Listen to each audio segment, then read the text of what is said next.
अब बात करते हैं तुम्हारी जो सबसे पहली थी, मैंने तुमसे सवाल पूछा था ईश्वर है या नहीं है ना।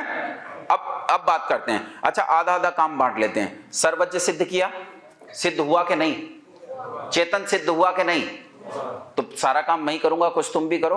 बोलो सर्वज्ञ है तो बोलो, है तो बोलो। आधा आधा काम बांट लेते। बोलो सर्वज्ञ ना, मजा नहीं आया। सर्वज्ञ चेतन, फिर से बोलो सर्वज्ञ चेतन, जिसे दो दो बार कह चुके हो है, अब कह सकते हो नहीं है।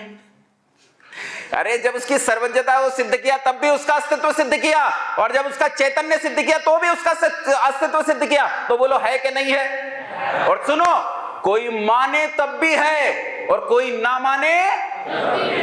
ये सामने स्टैंड रखा है, इस पे मोबाइल लगा है, इसे मानना बंद कर दो, गायब हो जाएगा क्या? बोलो खत्म हो जाएगा क्या? इसका मतलब किसी वस्तु की सत्ता पर किसी के मानने ना मानने से कोई प्रभाव नहीं पड़ता। अब इसकी सत्ता को हम सिद्ध कर चुके हैं कि है, दो दो बार सिद्ध कर चुके हैं, तो चाहे कोई माने चाहे कोई ना माने, ये तो है। सर्वज्ञ है, चेतन है, और जिसका अस्तित्व होता है उसे कहते हैं सत। क्या कहते हैं उसे? सत कहते हैं। अच्छा इसकी ताकत देख लेते हैं, इसके पास ताकत कितनी है, ताकत देख लेते हैं। गति के नियम पढ़े हैं, laws of movement, Newton's law पढ़े हैं कि नहीं पढ़े? सारे ह्यूमैनिटी वाले बैठे हैं क्या? अरे पढ़े हैं कि नहीं पढ़े? एक गति का नियम, पहला गति का नियम सुनो। कोई वस्तु स्थिर है तो स्थिर बनी रहेगी, गति में है तो गति में बनी रहेगी, जब तक इस पर कोई बाह्य बल ना लगा दिया जाए। कौन सा नियम है? बोलो लॉ ऑफ इनर्शिया। बोलो तो ऐसे बोल रहे, अरे ये तो बालकों की बात है, 9वीं कक्षा में आ जाता है। लॉ ऑफ इनर्शिया क्या है? हिंदी वाले कहते हैं जड़त्व का सिद्धांत। कौन सा सिद्धांत है? Law of inertia. कोई वस्तु स्थिर है तो स्थिर बनी रहेगी, कोई वस्तु गति में है तो गति में बनी रहेगी, जब तक इस पर बाह्य बल आरोपित। पर एक नियम समझ में आ गया। अब दूसरा नियम समझो। अगर किसी वस्तु को गति में लाना है, जैसे ये वस्तु है, मुझे इसे गति में लाना है, तो इसके द्रव्यमान के बराबर या इसके द्रव्यमान से ज्यादा बल लगाना पड़ेगा, तब इसे मैं गति में ला सकता हूं। देखो मैंने इस पर बल लगाया तो इसमें जितना द्रव्यमान है, मेरा जो इस पर फोर्स है, जितने न्यूटन फोर्स में इस पर अप्लाई कर रहा हूं, वो इसके द्रव्यमान से ज्यादा होगा, तब मैं इसे हिला सकता हूं। बोलो हाँ के ना? अच्छा ये बताओ, क्या मैं इस दीवार को हिला सकता हूं? क्या हम सारे मिलकर इस दीवार को हिला सकते हैं? नहीं। कारण इसका द्रव्यमान हम सबके बल से। समझ में आई? अच्छा कितनी तेज मोटरसाइकिल चलाई है आज तक? 60 किलोमीटर प्रति घंटा, 100 किलोमीटर प्रति घंटा। अच्छा कोई तुम में से माइकल शूमाकर होगा, उसने 150 किलोमीटर प्रति घंटा की रफ्तार से बाइक दौड़ाई होगी, है? अच्छा मैं आपसे कहता हूं, एक बाइक है और एक बाइक सवार है, और ये 3000 किलोमीटर प्रति घंटा की रफ्तार से बाइक चलाता है। इसके पीछे बैठो और दिल्ली चले जाओ, एक क्षण में दिल्ली पहुंच जाओगे। कौन कौन जाना चाहता है? कोई नहीं जाएगा। क्यों? सबको पता है ये ले जाने वाला है ही नहीं, ये रास्ते में ही पटक देगा, कहीं मार डालेगा, ये ले जाने वाला नहीं है। लेकिन आप जानते हो, जिस पृथ्वी पर बैठे हो, जिस पृथ्वी पर बैठकर आराम से सत्संग कर रहे हो, ये पृथ्वी लाखों किलोमीटर प्रति इकाई की गति से दौड़ रही है। इतनी तेज रफ्तार है इस पृथ्वी की, सूरज के चारों तरफ जो दौड़ती है। और कमाल की व्यवस्था देखो, सिर का एक तिनका भी, सिर का एक बाल भी हिलता तक नहीं है, और तुम्हारे मन में किसी किस्म का कोई डर नहीं है। जिसके पास इतनी ताकत हो, जो पृथ्वी को इतनी ताकत दे सकता हो, बोलो वो थोड़ा शक्तिमान है कि सर्वशक्तिमान है? बोलो। और एक सूरज थोड़े, वो एक पृथ्वी थोड़े, पृथ्वी से 300 गुना बड़ा बृहस्पति है, और इन सारे ग्रहों से कई लाख गुना बड़ा सूरज है, इन सबको गति देने वाला। बोलो क्या कई लाख अमेरिका मिलकर भी उसका बराबरी कर सकते हैं? बोलो थोड़ी शक्ति वाला के सर्वशक्तिमान? बोलो।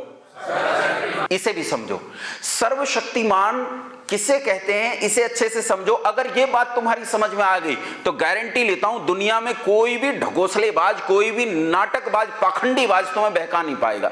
धर्म के मार्ग में तुम्हें कभी बहका नहीं सकता, अगर तुम्हें यह बात समझ में आ गई कि सर्वशक्तिमान किसे कहते हैं। सीधे बैठो, सीधे बैठो। देखो सर्वशक्तिमान किसे कहते हैं, अभी झुक गए थे ना, इसी से समझाता हूं, इसे समझो। एक आदमी बेड पर पड़ा है, ध्यान से सुनो, एक आदमी बेड पर पड़ा है और वेंटिलेटर से इसे सांस दिया जा रहा है। वेंटिलेटर एक मशीन होती है जिससे जब फेफड़े सांस नहीं लेते तो उस मशीन से सांस दिया जाता है। तो ये इतना कमजोर है कि इसके शरीर में इतना भी बल नहीं कि सांस ले सके। इसे हमने दवाइयां दी, खाने पीने को दिया, इसकी ताकत बढ़ी तो वेंटिलेटर मशीन हट गई। यहां ध्यान दो मेरी ओर, ताकत बढ़ी, साधन घटा, समझ रहे हो? ताकत बढ़ी और एक साधन घट गया। ये बेड पर लेटा रहता था, लेकिन ताकत और बढ़ी, अब इसे बेड पर लेटने की जरूरत नहीं है। तो समझ जाओ, ताकत बढ़ी, साधन की जरूरत घटी। ताकत और बढ़ी, अब ये बेड पर बैठा भी नहीं रहता, अब ये व्हील चेयर पर बैठकर अपने हाथों से व्हील चेयर को चलाता है। ताकत बढ़ी, साधन की जरूरत घटी। अब इसकी ताकत और बढ़ी, अब इसे व्हील चेयर की जरूरत नहीं है, ये बैसाखी लेकर चल लेता है। ताकत बढ़ी, साधन की जरूरत घटी। अब कुछ दिन बाद इसकी ताकत और बढ़ी, अब इसे इन बैसाखियों की जरूरत नहीं है, ये दीवार का सहारा लेकर चल लेता है। ताकत बढ़ी, साधन की जरूरत घटी। क्या सीखा? कि जैसे जैसे ताकत बढ़ती है वैसे वैसे साधन की जरूरत घटती जाती है। और ताकत बढ़ते बढ़ते बढ़ते बढ़ते जब अंतिम अवस्था पर पहुंच जाती है, जब व्यक्ति हो जाता है सर्वशक्तिमान, तो साधन की जरूरत हो जाती है शून्य। फिर साधन की कोई जरूरत नहीं रहती। बात समझ में आई? अर्थात जिसे अपने काम करने में किसी साधन, किसी व्यक्ति की जरूरत ना हो, उसे क्या कहते हैं? सर्वशक्तिमान। सर्वशक्तिमान का मतलब है जिसे अपने काम करने में किसी सहायता, किसी साधन, किसी व्यक्ति की जरूरत। शरीर क्या है? साधन। शरीर क्या है? साधन। क्योंकि यह सर्वशक्तिमान है, इसीलिए इसे शरीर नाम के साधन की जरूरत भी नहीं है। और जिसके पास शरीर जैसा साधन भी ना हो उसे कहते हैं निराकार। क्या कहते हैं? समझ रहे हो? उसके पास कोई आकार, उसके पास शरीर नहीं है, क्योंकि वो सर्वशक्तिमान है, इसलिए उसे किसी साधन की जरूरत नहीं है। समझ में आई बात? और जो निराकार है, आकार ही नहीं है, सब जगह रहता है। सब जगह कहां रहता है? वो सुदूर आकाश गंगाओं में रहता है, वहां रहकर व्यवस्था को चलाता है। और यहां एक परमाणु के भीतर रहता है। एक ही परमाणु के एक ही ऑर्बिटल में दो इलेक्ट्रॉन चक्कर लगा रहे हैं, और एक क्लॉकवाइज स्पिन ले रहा है, दूसरा एंटी क्लॉकवाइज, और दोनों में आज तक एक्सीडेंट। कमाल की बात देखो, दोनों में इलेक्ट्रोमैग्नेटिक फील्ड काम कर रहा है, लेकिन इलेक्ट्रोमैग्नेटिक फील्ड काम करने के बावजूद भी आज तक कोई एक्सीडेंट। बताओ किसी के घर में परमाणु फटा हो तो? अगर फट गया तो? अगर फट गया तो? ये वही तो सामान है जिसके कारण यूक्रेन बेचारा रो रहा है। परमाणु का फट जाना क्या कहलाता है? कौन सा बम है? अरे परमाणु फट जाए तो कौन सा बम बन जाता है? परमाणु बम। और परमाणु बम कोई छोटी मोटी चीज है? अगर परमाणु फट जाएगा तो भयंकर नुकसान होता है भाई, और चेन रिएक्शन पैदा होती है, और चेन रिएक्शन को रोकना संभव नहीं है। नाभिकीय रिएक्टरों में रोकते हैं, लेकिन उसका भी बहुत तरह के साधन किए जाते हैं, तब जाकर इन चेन रिएक्शन पर किसी तरह काबू पाया जाता है। ये सब जगह रहता है, और सब जगह रहने से इसे क्या कहते हैं? सर्वव्यापक। क्या कहते हैं बोलो? कितनी बातें सिद्ध की मैंने अब तक? सावधानी से बैठो, सीधे मेरी ओर ध्यान दो। बोलो पहला गुण क्या सिद्ध किया था? अरे सुन भी रहे थे कि नहीं? सर्वज्ञ। पहला क्या था? दूसरा चेतन, तीसरा सत, चौथा सर्वशक्तिमान, पांचवा निराकार, और छठा सर्वव्यापक। आया क्या नहीं समझ में? फिर से बोलो पहला क्या था? वो मैं पहले अध्यापक रहा हूं, और अध्यापक के पास बहुत तरह की जादूगरी होती है बेटा। अध्यापक मनुष्य को मुर्गा बना देता है। देखा है तुमने क्लास में? अध्यापक के पास बहुत योग्यता होती है, तुम तो बिल्कुल ध्यान नहीं देते हो। ध्यान दो, पहला गुण क्या था बोलो? दूसरा चेतन, तीसरा सत, चौथा सर्वशक्तिमान, पांचवा निराकार, छठा सर्वव्यापक। समझ में आया? छठा क्या है? इसके कर्मों को देखकर सिद्ध किया, इसका मतलब ये करता है। इसका मतलब क्या है? जो कर्म करने वाला है उसे क्या कहते हैं? कर्ता। इसका मतलब ये करता है। और जो करता है तो क्या करता है? क्या करता है भाई? क्या करता है?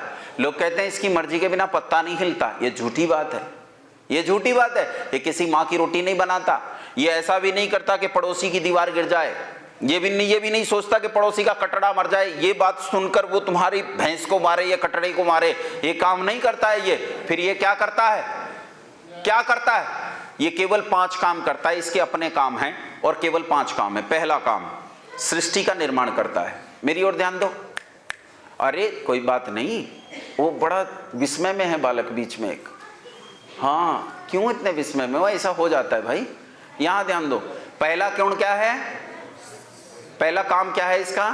सृष्टि का पालन करना। पहला सृष्टि का निर्माण करना, दूसरा सृष्टि का पालन करना, तीसरा प्रलय करना, इस सृष्टि को डिसमेंटल करना, चौथा इसके लिए कानून बनाना, और चौथा कानून के हिसाब से लोगों को दंड देना। ये 5 काम करता है। इन 5 काम के अलावा संसार में ये कोई काम नहीं करता। अच्छा ध्यान से सुनो, ध्यान से सुनो। निर्माण करने वाला ये है, तो तुम्हारा निर्माण किसने किया? इसी ने। बोलो। अच्छा, केवल करनाल के लोगों का निर्माण इसने किया या पानीपत वालों का भी, और यूक्रेन वालों का, और रशिया वालों का, और चीन वालों का, और अफ्रीका वालों का? अच्छा, सबका निर्माण इसी ने किया। लेकिन हम देखते हैं रचना अलग अलग है।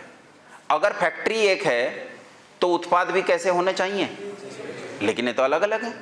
चीन के लोग देखो कैसे होते हैं, भारत के लोग कैसे होते हैं। भारत के लोगों की भौं यहां होती है और चीन के लोगों की यहां सिर पर रखी होती है। नहीं होता क्या? अरे मूंछ शुरू वहां से होती है जहां तुम्हारी खत्म हो जाती है, चीन के लोगों की नहीं। ऐसा लगता है शुरू होने से पहले खत्म हो जाते हैं। चेहरा ऐसा लगता है बड़े सुंदर तरीके से बनाया गया, पर फिर ऊपर से हाथ रख दिया गया, ऐसा नहीं लगता? अच्छा, चीन के लोग तो एक तरफ ऐसे हैं जो शुरू होने से पहले खत्म हो रहे हैं। इधर अफ्रीका में आओ, अफ्रीका में जब आओगे तो ये शुरू होते हैं और खत्म होने का नाम नहीं लेते। 7-7 फीट के। एक और चीन में गोरे गोरे लोग हैं, एक तरफ अफ्रीका में अरे काले काले नहीं, काले भी ऐसे काले के काला रंग उन्हें देख के डर जाए, इतने भयंकर काले होते हैं, इतने भयंकर। अगर ये सब उसी ने बनाए हैं तो सब कैसे होने चाहिए थे? बोलो। एक जैसे। लेकिन ये बताओ, सब एक जैसे हैं? सब तो अलग अलग है। तो फिर क्या गड़बड़ है? तो ध्यान से देखते हैं फिर इन सामानों को, इन मशीनों को आराम से देखते हैं। इन मशीनों को भीतर देखो। ये बताओ, सब किससे सांस लेते हैं? सुनते किससे हैं? देखते किससे हैं? महसूस किससे करते हैं?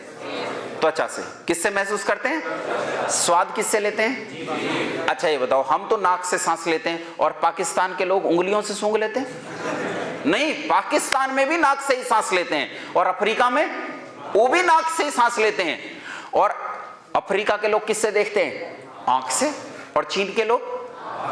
वो बात अलग है कि उनकी आंख ऐसी है कि पता नहीं है कि नहीं है, वो दूसरी बात है। लेकिन देखते सब किससे हैं? आंख से ही देखते हैं। तो भीतर की सारी मशीनरी एक जैसी है, और इस मशीनरी को देखकर हम कह सकते हैं कि इन सब का बनाने वाला एक है। कोई 2 4 10 5 नहीं है, कोई 2 4 10 5, सबका बनाने वाला एक है। अच्छा, अब 1-2 बात बताता हूं।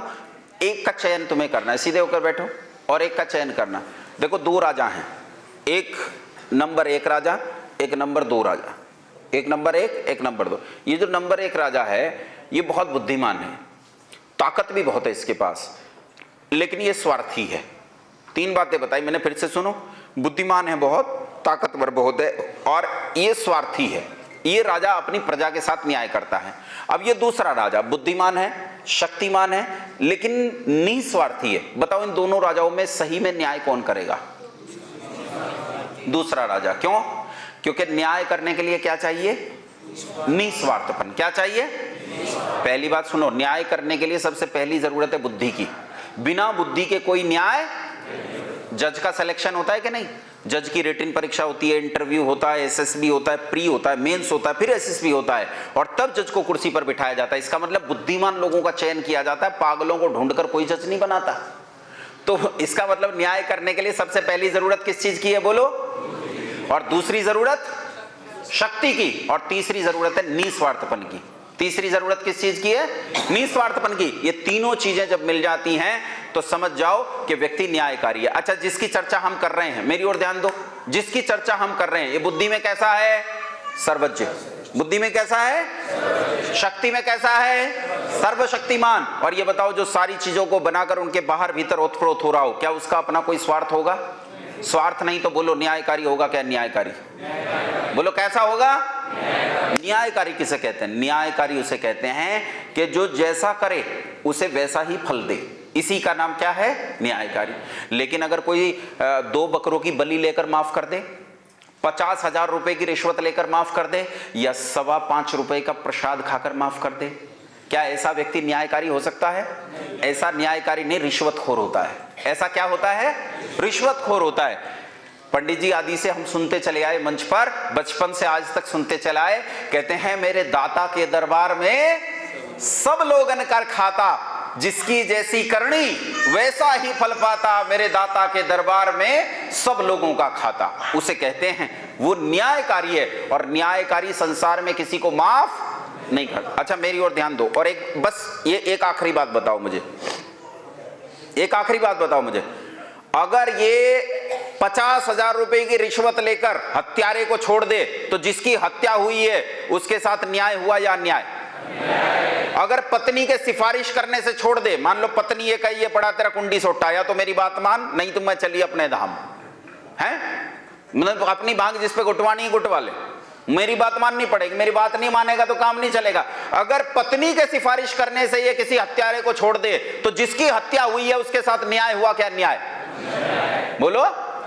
अगर 1.25 रुपए का प्रसाद खाकर, या 2 बकरों की बलि लेकर, या 1 बछड़े की बलि लेकर ये हत्यारे को छोड़ दे तो हत्या जिसकी हुई है उसके साथ न्याय हुआ क्या? न्याय।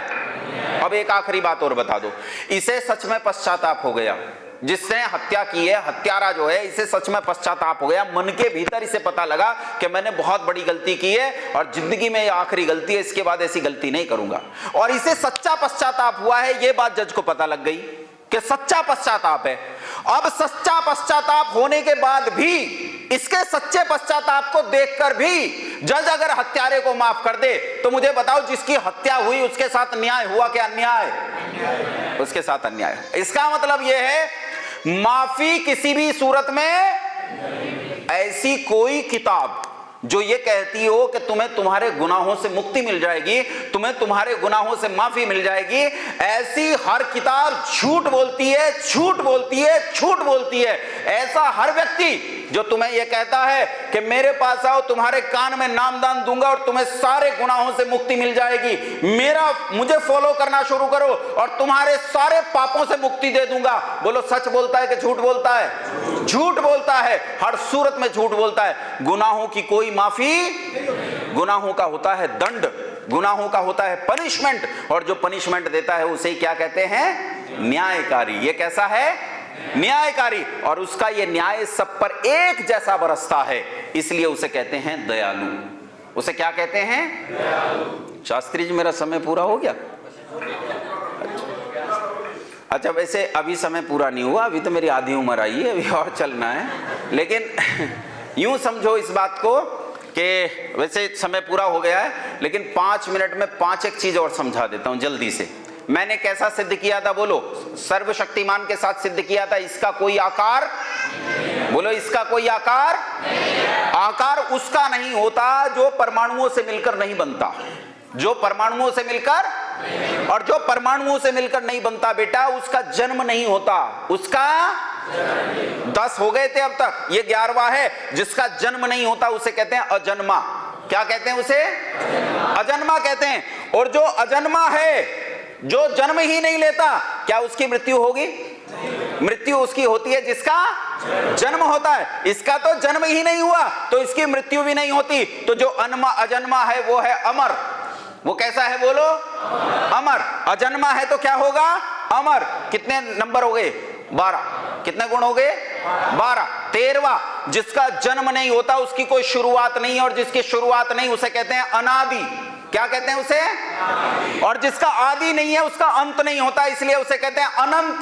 क्या कहते हैं? 12 और 2, 12 और 2, जिसका कोई आदि नहीं और जिसका कोई अंत नहीं उसे कहते हैं सनातन। क्या कहते हैं उसे? सबसे पुराना प्राचीनतम, सबसे नया नवीनतम, जो प्राचीन से भी प्राचीन हो और नए से भी नया हो उसे सनातन कहते हैं, क्योंकि इसका कोई आदि नहीं और कोई अंत नहीं, इसलिए इसे कहते हैं सनातन। क्या कहते हैं? कितने हो गए? 15। 16वां सुनो, सनातन के 3 पर्यायवाची शब्द सुनो, बस 2 पर्यायवाची शब्द सुनो सनातन के। एक तो सनातन स्वयं हो गया, 2 पर्यायवाची शब्द और हैं, एक है शाश्वत और एक है नित्य। शाश्वत और नित्य कितने हो गए? अरे बोलो 17। कितने हो गए? क्या रह गया? संसार में इसकी किसी पदार्थ से कोई तुलना नहीं हो सकती, और जिससे किसी की तुलना नहीं हो सकती क्योंकि इसका जन्म नहीं, मृत्यु नहीं, इसके जैसा सर्वशक्तिमान कोई नहीं, तो संसार में ऐसा कोई पदार्थ नहीं, और जिसके जैसा कोई पदार्थ नहीं तो इसकी उपमा किसी से नहीं दी जा सकती, और जिसकी उपमा नहीं दी जा सकती किसी से उसे कहते हैं अनुपम। क्या कहते हैं उसे? बोलो क्या कहते हैं? और मैंने कहा था सर्वशक्तिमान है। ईश्वर किसे कहते हैं? समर्थेषु समर्थः, जो समर्थों में भी समर्थ हो उसे ईश्वर कहते हैं, और जो सारे समर्थों में सबसे ज्यादा समर्थ हो उसे सर्वेश्वर कहते हैं। क्या कहते हैं? इसका कोई आकार नहीं, एक सा सब जगह फैला है, इसलिए हर चीज के भीतर है, इसलिए इसे कहते हैं सर्वांतर्यामी। क्या कहते हैं इसे? पंडित जी ये पुस्तक उठा दियो एक बार दोहराते हैं, एक बार दोहराते हैं। एक आखिरी चीज और बता देता हूं, सत मैंने तुम्हें बता दिया था, चेतन बता दिया था, जिसका आदि नहीं अंत नहीं, जो पृथ्वी के पदार्थों से मिलकर नहीं बनता उसमें विकार नहीं, और जिसमें विकार नहीं उसे निर्विकार कहते हैं, और जिसमें विकार नहीं होता उसमें आनंद ही आनंद होता है, उसमें कभी दुख नहीं होता। जो मैंने सिद्धि की है एक बार मेरे पीछे पीछे दोहराओ। बोलो ईश्वर सच्चिदानंद स्वरूप, निराकार, सर्वशक्तिमान, न्यायकारी, दयालु, अजन्मा, अनंत, निर्विकार, अनादि, अनुपम, सर्वाधार, सर्वेश्वर, सर्वांतर्यामी, अजर, अमर, अभय, नित्य, पवित्र और सृष्टि करता है। अब एक आखिरी प्रश्न का उत्तर दे दो, हैं? अब दोस्त की तरह एक आखिरी प्रश्न का उत्तर दे दो, बताओ ईश्वर है या नहीं है? बोलो ईश्वर है या नहीं है? धन्यवाद, नमस्ते।